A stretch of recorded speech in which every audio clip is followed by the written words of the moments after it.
Ladies and gentlemen, welcome back for another edition of Union Pond Sports Time. My name is Justin Blackman, voice of Viking football. As always, joined by head coach Matt Quinn. Coach, how you doing today? I'm doing good, Justin. I had an interview after the game, and somebody asked, "Are you still optimistic about this season after the game?" And I said, "Yes, absolutely. I'll never give up on my guys. I'll never be down. We got some things to work on, but we'll get to that later." That's right. It's a process. Hashtag process 4-3-2-1. Absolutely. Yes, sir. So this is our first episode off of a regular season game. This past Friday night, we went up against the East Montgomery Eagles. Final score of that game was 35 Eagles, 21 Vikings. So initial thoughts on the game, Coach. What did you see? I saw a lot of pre-game and first-game jitters for us. The guys had never played in a live game, played full field, scoreboard on, and with a new staff, they didn't really know what to expect. So there was a lot of jitters. I think we got those out after the first couple of drives, but that kind of put us a little bit behind to begin with. Penalties, silly mistakes cost us a little bit, and then number two, Mr. McKinney for the Eagles, we just couldn't tackle him. He's a great player. That's a tough guy to bring down, watching him from the press box, man. I don't know how he got out of half of the, he would get stood up at the line and then just keep chugging, and it was crazy to watch the kid. Yeah, and we knew that that's who we had to focus on, but, Mr. McKinney went for 4 touchdowns against us, so we'll refocus and, get back to tackle circuits and worry about tackling the next guy. That's right. So, any particular things that stood out to you for, for the guys that you really like, want to see them keep doing, pushing forward? I thought our receiving core played pretty well. Brandon DeLoach in particular had over 100 yards of receiving. Our quarterbacks did a pretty good job of getting those guys the ball in space and making things happen.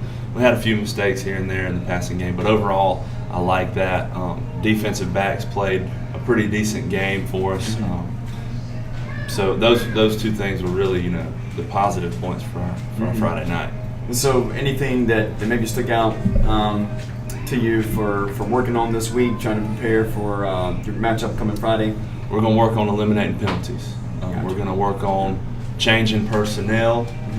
We had a few issues where we went from one set to another set, and personnel groups weren't there, and in turn made us use a timeout that I didn't really want to use at that time. But if we eliminate mistakes and penalties, we should be okay. Yeah, I think even for both teams, there were a couple of penalties where there were illegal substitutions, and I think the Eagles, they had quite a bit of delay of game penalties, just not able to switch in and out. But definitely those are penalties that you have to eliminate. Those are the easy things. Yes, and you kind of expect those things in game one. So it is what it is. Those first game jitters, get them out of the way. Start preparing for the second week. So, Coach, I believe we got some highlights that are coming up here before we announce our offensive and defensive players of the week. Yes, sir. Let's get to the highlights.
So coming back from the highlights, Coach, we're going to go ahead and introduce the timeout offensive player of the week. So who was that for us? Our timeout offensive player of the week goes to our wide receiver, Brandon DeLoach. He had over 100 yards, had a spectacular catch on our sideline that unfortunately he was out. Oh, yeah. But I'll still put that one on go. the highlight reel for the year. Absolutely. That was an Odell-style catch. Oh, yeah. And then on the other sideline, on the far sideline, you saw in the highlights the crazy touchdown run he had after the catch. And then on one of Justin's touchdown runs, he just pancaked the defensive back to get Justin into the end zone. Mr. Reliable. Absolutely. He's always yes, there. Yes. I was gonna say when he made that Odell style catch on the sideline, you ought to heard the press box, man. We were going crazy up there. It was. I wish he would have drug a foot in. That would have been. But he had one not too many plays after it that was right along the sideline as well, near the sideline. That catch was right in front of the student section, and they loved it, and they all, of course, wanted it to be a catch. Oh yeah. Kind of letting the referees hear a bit about what they thought about it, but. I was standing right there. He's about 6 inches out of bounds. Man, 6 inches, man. It's a game of inches when it comes to dragging that foot and getting that catch. So, shout out to Brandon DeLoach as our timeout offensive player of the week. Brandon will be receiving a gift card from timeout. Maybe come down here and grab some lunch, grab supper sometime. And also, we'd like to go ahead and introduce to you our Texas Roadhouse Defensive Player of the Week. So, Coach, who's our defensive player? Our Texas Roadhouse Defensive Player of the Week, Leadership Council member in that linebacking core that is just so strong for us, Matt Green. Matt Green did a great job of anchoring down that defense and making some plays when he had to. He had some big stops for us when we needed stops there in the third and fourth quarter. So our Texas Roadhouse Defensive Player of the Week, Matt Green. Yeah, I believe I called his name out quite a bit. Him and Kamal both, they were right there. They were all over the field, standing, McKinney up at the line. Tracking him down when he got past that initial push. Yes. Definitely a strong performance by Matt Green. So our Texas Roadhouse Defensive Player of the Week, number 41, Matt Green. He'll also be receiving a gift card, and we'll be heading out to Texas Roadhouse for a steak, man. Yes. Awesome, sounds good. So, Coach, any of your staff that stood out to you this week as well? Yes, our Coach of the Week, I will have to say, is Nick Boney. Offensively, Coach Boney is up top for us on Friday nights. He's my eyes in the sky. He's telling me how the defense is lined up if I can't necessarily see the other side of the field. He made a few good calls Friday night to where he was helping me, and he said, "Coach, if you do this, it's going to be a big play," and it was. And I told Coach Boney at halftime and after the game that I really liked what he did up top for me. So our Coach of the Week is Coach Boney. Coach Boney, awesome. And so as we come to the conclusion of this, first episode after a regular season game, we'll talk a little bit about your next matchup. That's this Friday, August 25th. This is going to be at St. Paul's Bulldogs.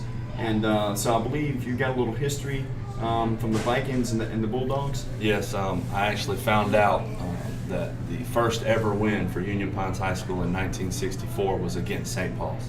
That's the only matchup they've ever had. That's crazy. A long time ago, but that's kind of cool to know, and hopefully that we can eliminate some of these mistakes that we've been talking about. Take care of our business and get this first win for this team. Yeah, absolutely. So 1-0 against the Bulldogs at St. Paul's. Hope to keep that pushing forward. Like you said, working on getting better every week, pushing forward into the Friday night matchup. So, Coach, I think that about wraps it up for this episode. Anything yes, you'd like to say in conclusion? I would like to invite everybody to come out to St. Paul's Friday night, travel well, and support our kids. From this point forward, and Friday night I told our kids that I would not talk about East Montgomery anymore. What's in the past is in the past, and obviously I have to do it for the show. But that's right. From this point forward, no more East Montgomery. Our focus is on St. Paul's and getting better day by day to pull out a win on Friday night. Absolutely, Coach. As always, we'd like to thank Timeout Sports Grill for hosting us. Got a cool little setup here. Our producer, Will Herring, he got us hooked up today, didn't he? He brought in some gear for us, and then really good time here. So thank you again to Timeout Sports Grill, and thank you to our administration as always. Thank you guys for coming out and supporting this Friday night. That little rain shower that blew through. The stands are still packed. Still had a great crowd. Still great crowd, Coach. And student section, shout out to the student section for the whiteout, getting you free T-shirts. And travel down to St. Paul's this Friday. Support the Viking football. And we'll catch you next episode of Union Pond Sports Time. Thank you, and go Vikings.